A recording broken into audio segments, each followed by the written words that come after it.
श्री स्वामी समर्थ. सर्वांना शुभ संध्याकाळ. ही संध्याकाळची वेळ आहे. मी आलेली आहे भांड्यांच्या दुकानामध्ये. का तर ते पण तुम्हाला पुढे सांगते. काल टाकलेल्या व्हिडिओला बऱ्याच ताईंनी खूप छान छान कमेंट केली. वड्याची भाजी सर्वांनाच आवडली. भांड्यांच्या शॉपमध्ये बऱ्याच ताईंची गर्दी झालेली होती. अधिक मास असल्यामुळे तांब्या पितळाचे भांडे ताई बघत होत्या. एका ताईंना सोऱ्या घ्यायचा होता. त्या ताई मला विचारत होत्या, पण आपण त्यांना काय सांगणार, कारण तांब्या पितळाचे भाव सध्या खूप वाढलेले आहे. त्या ताईंना कळत नव्हते स्टीलचा घ्यायचा का पितळाचा घ्यायचा. त्यामुळे मी त्यांना पितळाचाच सांगितला घ्यायला. का तर पितळाची भांडी भविष्यामध्ये केव्हा पण उपयोगी येतात. ते पण त्यांनी विचारलं, त्यामुळे मी त्यांना सांगितले. कारण आपण एखाद्याला असं सांगू शकत नाही की तुम्ही हेच घ्या. शेवटी ज्याची त्याची इच्छा असते. असं नाही की मला आवडतात म्हणून मी दुसऱ्याला पण सांगू शकते की तुम्ही तेच घ्या.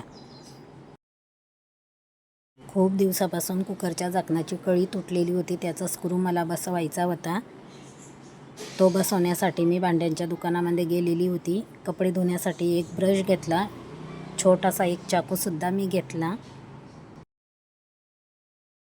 घरापासून 5 मिनटंसुद्धा शॉपमध्ये जायला लागत नाही. पण खूप ऊन असल्यामुळे अजिबात घराच्या बाहेर जाऊ वाटत नाही. एकदा जर घराच्या बाहेर निघाले तर बाहेरची सर्व कामं करून यावी लागतात.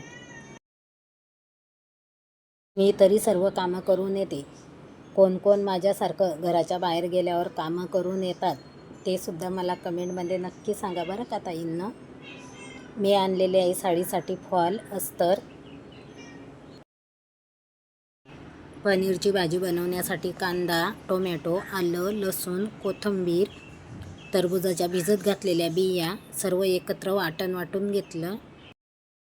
मला बनवायचा होता जिरा राईस. त्यासाठी तेलामध्ये जिरं मोहरी छान तडतडू दिली. धुतलेले तांदूळ त्यामध्ये टाकून दिले. वरून गरम केलेले पाणी टाकले. चवीपुरते मीठ टाकले. तुम्ही यामध्ये खडे मसालेसुद्धा वापरू शकता, पण मी जिरं आणि मोहरी वापरलेली आहे. तांदूळ तेलामध्ये छान परतल्यावर त्यामध्ये 1 चमचा साजूक तूपसुद्धा मी टाकलेला आहे. तुपामुळे भात अजिबात चिकट होत नाही, मोकळा होतो. तुम्हाला जर हवे असेल तर तुम्ही बासमती, इंद्रायणी, कोलम किंवा कुठला पण तांदूळ वापरू शकता. रेशनच्या तांदूळाचा सुद्धा जिरा राईस खूप छान होतो. तुम्ही करून बघा. कुकरचे झाकण लावून मीडियम गॅसवरती 2 शिट्ट्या करून घेणार आहे. गॅस आपल्याला मीडियमच ठेवायचा आहे. गॅसची फ्लेम जर आपण वाढवली तर भात आपला खाली करपू शकतो. मटर पनीरच्या भाजीची ग्रेव्ही जर तुम्हाला घटसर हवी असेल तर अर्ध्या तासासाठी काजू पाण्यामध्ये भिजत घालायचे. कांदा, टोमॅटो, भिजत घातलेले काजू, खडे मसाले, आलं, कोथिंबीर याचे वाटण करून घ्यायचे. त्यामुळे भाजीच्या ग्रेव्हीला घटसरपणा येतो आणि चवसुद्धा खूप छान येते. एका वाटीमध्ये मटर पनीर मसाला मी घेतलेला आहे. पाण्यामध्ये मिक्स करून घेतला. तेल तापल्यावर त्यामध्ये मिक्सरमध्ये वाटून घेतलेला मसाला तेल सुटेपर्यंत छान परतू दिला. पाण्यामध्ये मिक्स केलेला मटर पनीर मसालासुद्धा त्यामध्ये घातला. मिरची पावडर, हळद, धना पावडर सर्व मसाले तेल सुटेपर्यंत छान परतून घेतले. मसाले खाली करपू नये त्यासाठी थोडे थोडे आपल्याला पाणी घालायचे आहे. त्यामुळे मसाले पण छान परतले जातात आणि तरीसुद्धा भाजीला खूप छान येते.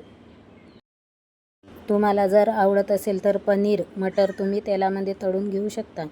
मी तसेच घालते, त्यामुळे मी तेलामध्ये तळलेले नाही. पनीर आपल्याला जशा आकारामध्ये हवे असेल तशा आकारामध्ये आपण कट करायचे. मी छोट्या छोट्या आकारामध्ये कट करून ठेवलेले आहे गार पाण्यामध्ये. भाजीला एक उकळी आल्यावर त्यामध्ये वाटाणा टाकून दिला. पूर्ण भाजी तयार झाल्यावर पनीरचे जे तुकडे केलेले आहे ते टाकून दिले. 2 ते 3 मिनटासाठी बारीक गॅसवरती भाजीला परत एकदा एक उकळी आणायची. तुम्ही कशा पद्धतीने पनीरची भाजी करता ते पण मला कमेंटमध्ये नक्की सांगा. पनीरची भाजी करण्याच्या खूप वेगवेगळ्या पद्धती आहे. पूर्ण स्वयंपाक झाल्यावर माझ्याकडे वेळ होता, त्यामुळे मी ब्लाऊज कटिंग करायला घेतले. माझाच ब्लाऊज आहे बरं का ताईंनो, कस्टमरचा नाही. सध्या कस्टमरचे ब्लाऊज मी घेत नाही, का तर वेळ पुरत नाही आणि खूप कस्टमर कटकट करतात, त्यामुळे मी सध्या सोडून दिलेलं आहे. खूप दिवसापासून माझेच बरेच ब्लाऊज शिवायचे राहिलेले आहे. वेळसुद्धा पुरत नाही आणि उन्हाळा असल्यामुळे कटिंगसुद्धा करू वाटत नाही. रोज माझ्या मनामध्ये मी विचार करून ठेवते, आज ब्लाऊज कटिंग करते, उद्या ब्लाऊज कटिंग करते. असं करून करून बरेच दिवस निघून गेले. शेवटी आज फॉल आणि अस्तर घेऊन आले. पटकन स्वयंपाक करून घेतला.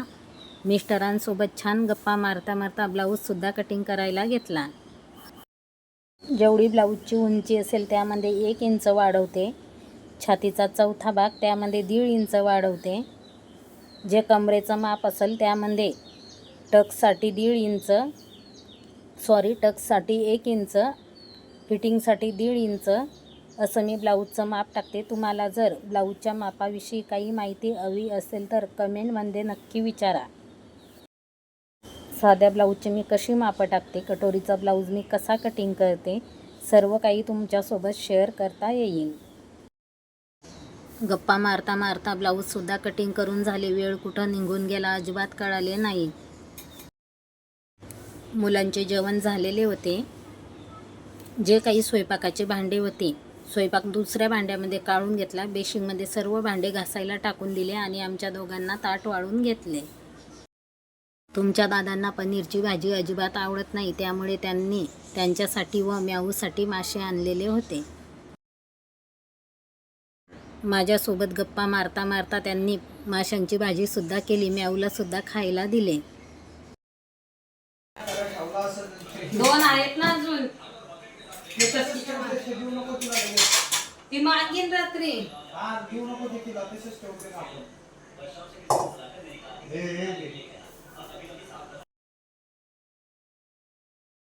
दुसऱ्या दिवशी सकाळी घरातले सर्व काम आवरले. दुपारनंतर मी टेरेसमध्ये मशीन घेतलेली आहे. तुम्हाला दिसत असेल, कारण टेरेसमध्ये खूप उजेड आहे.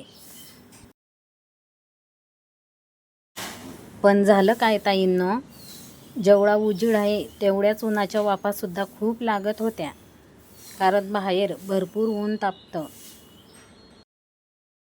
आज पण मला ब्लाऊज शिवायचा कंटाळा आला होता, कारण आपण कालचे जे शूट केलेले आहे ते एडिट करून व्हिडिओसुद्धा अपलोड करायचा होता, पण मी काहीच केले नाही.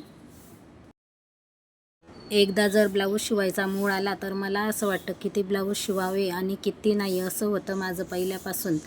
पहिले तर मी रात्रीच्या 1-1 वाजेपर्यंत ब्लाऊज शिवायची. सकाळी उठूनसुद्धा 5 वाजता ब्लाऊज शिवायला बसायचे. मुलं शाळेत गेले की दिवसभर रेडिओ मिरचीला गाणे लावायचे, गाणे ऐकत बसायचे आणि मशीनवर ब्लाऊज शिवायचे. अजिबात दिवस कुठं जात होता ते कळत नव्हते. पण माझी आई नेहमी म्हणायची, मशीनचे काम करायचे नाही. मशीनचे काम केले तर पाठीचा त्रास होतो, पाय दुखतात. खरं आहे ताईंनो, माझी पाठ खूप दुखते आता आणि पायसुद्धा दुखायला लागले की खूप पाय दुखतात. पण मला पहिल्यापासून मशीन काम करायची खूप हौस होती, त्यामुळे मी कुठलाही क्लास न करता मशीन काम शिकलेली आहे.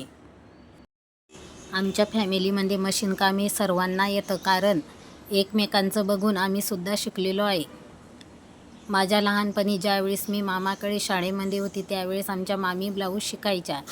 तेव्हापासून मला मशीन कामाची खूप आवड होती आणि ते काम मी शिकलेसुद्धा. मामी जेव्हा ब्लाऊज शिवायच्या त्यावेळेस मी फक्त बघत असायचे. कधीतरी मामीला हुकलूक करून द्यायचे, बटनाचे जर ब्लाऊज असले तर काच करून द्यायचे आणि माझी आईसुद्धा मशीन काम करत होती. खेडेगावामध्ये कमरेला जी पिशवी खवायचे ती पिशवीसुद्धा मला शिवता येते, कारण ती पिशवी आमची आई शिवायची. आमच्या आईचे जे वडील आहे ते सुद्धा शिवायचे, त्यामुळे मला ती पिशवी पण येते. पण आजकाल ती पिशवी कुणी वापरत नाही. लहान बाळाच्या टोप्या त्यासुद्धा मला शिवता येतात, पण तशा टोप्या आजकाल बघायलासुद्धा मिळत नाही. एखादी गोष्ट जर आपण मनापासून ठरवली आपल्याला करायचेच आहे तर आपण ती करू शकतो. कारण ड्रेस शिकायलासुद्धा मी कोणताही क्लास केलेला नाही. मी माझ्या आईकडून ड्रेस शिकलेली आहे. माझी आई शिवत असताना मी फक्त बघायची, कारण आमच्या आईने कधीच आम्हाला शिकवले नाही. आमची आई म्हणायची मशीन काम करायचे नाही, त्यामुळे पाय दुखतात, कंबर दुखते, हे तर मी तुम्हाला सांगितले. असं चला असो, काही ताई म्हणतील की ह्या ताई खूप बडबड करतात. ब्लाऊज स्टिच करताना पहिले अस्तर जोडून घेते, त्यानंतर ब्लाऊज स्टिचिंग करायला घेते. ब्लाऊजचा पार्ट मी कशा पद्धतीने जोडते किंवा ब्लाऊज कशा पद्धतीने कटिंग करते, ब्लाऊजची फिटिंग मी कशी करते, हे सर्व काही तुम्हाला पुढच्या व्हिडिओमध्ये दाखवते. आजचा ब्लॉग मी माझा इथंच संपवते. जर तुम्हाला आजचा ब्लॉग आवडला असेल तर लाईक करा, शेअर करा, कमेंट करा. पूर्ण व्हिडिओ पाहिला त्याबद्दल सर्वांचे मनापासून धन्यवाद.